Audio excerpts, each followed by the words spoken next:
ज्येष्ठ गायिका अनुराधा पौडवाल यांनीही आषाढी एकादशी निमित्त विठुरायाचं दर्शन घेतलंय। त्यांच्याशी बातचीत केली आमचे प्रतिनिधी प्रशांत अनासपुरे यांनी। पंढरपूरमध्ये आहोत आणि पंढरपूरमध्ये विठ्ठल रुक्मिणीची आज आषाढी वारी आहे आणि आषाढी निमित्त महापूजा नुकतीच इथं मुख्यमंत्री देवेंद्र फडणवीस यांनी केलेली आहे आणि आज आपल्यासोबत स्पेशल सेलिब्रिटी आहेत। विठ्ठल मंदिरामध्ये आपण बघतोय की रुक्मिणी मातेचं मंदिर इथे आहे आणि नुकत्याच अनुराधा पौडवाल आणि कविता आपल्यासोबत दोघीही आहेत। त्यांचा अनुभव थोडासा विचारूया आपण। काय वाटतं की प्रत्यक्ष ती मूर्ती समोर पाहणं, अनेक भाविक जे म्हणजे पायी वारी करत येतात, अनेकांच्या मनामध्ये असतं की शेवटच्या दिवशी तरी आषाढीला तरी जाऊया। तुम्ही मनोभावे दर्शन घेतलेलं आहे, काय भावना? एकाच शब्दात सांगायचं म्हणजे अलौकिक। आणि बऱ्याच वर्षापासून माझी खूप इच्छा होती की आषाढी एकादशीच्या दिवशी सकाळी पहाटे देवाचं पहिलं दर्शन आपण घ्यावं म्हणून।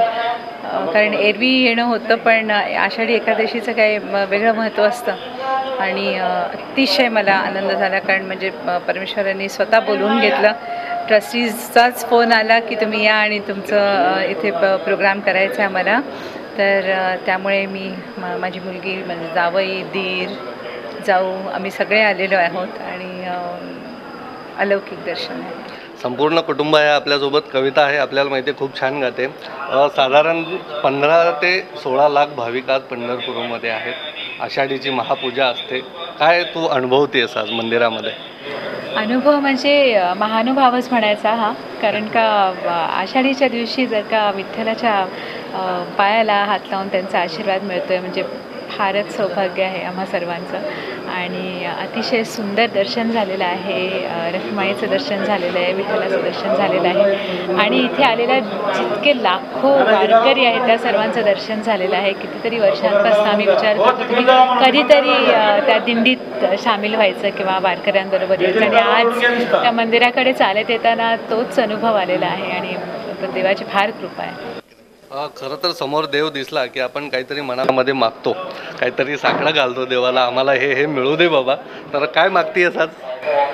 त्यांचं रूप बघून इतकं भारवायला होतं की काही त्यांच्याकडनं मागितलंच जात नाही खरोखरच। म्हणजे ते आईंनी म्हटल्याप्रमाणे अभंग जे आहे सुंदर ते ध्यान उभे विटेवरी, खरोखरच ते त्यांचं ते रूप बघून इतके डोळे भरून, इतकं मन भरून येतं की आठवणच राहत नाही की देवाकडे काही मागायला पाहिजे।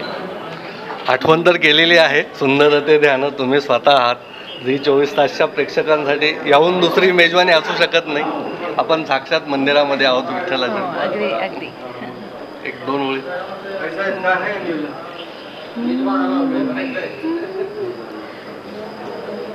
घनु वाजे गुण गुणा, वारा बाहेरून झुणा। घनु वाजे गुण गुणा, वारा बाहेरून झुणा। भवतार कुहाकाना, वेगी भेटवा का। घनु वाजे गुण गुणा, वारा बाहेरून झुणा। काय मागताय आज? तुमचं खूप जवळनं दर्शन झालंय। काही नाही, कृपा सदैव अशीच कृपा असावी। तर ह्या होत्या अनुराधा पौडवाल आणि कविता पौडवाल। गोड गळ्याच्या गायिका आहे दोघी, आपल्याला माहिती आहे सुंदर आवाज आहे आणि आजचा योग आहे, आषाढीचा योग आहे की दोघींनी इथे विठ्ठलाचं आणि रुक्मिणी मातेचं दर्शन घेतलेलं आहे आणि त्यामुळंच काही नको, फक्त कृपा आशीर्वाद असू दे हीच भावना, हेच साकडं त्यांनी विठुरायाच्या चरणी, रुक्मिणी मातेच्या चरणी आपल्याला आज घातलेलं दिसतं। व्हिडिओ जर्नलिस्ट संदेश बायकरचा प्रशांत अनासपुरे, झी मीडिया, पंढरपूर। झी 24 तास रहा एक पाऊल पुढे।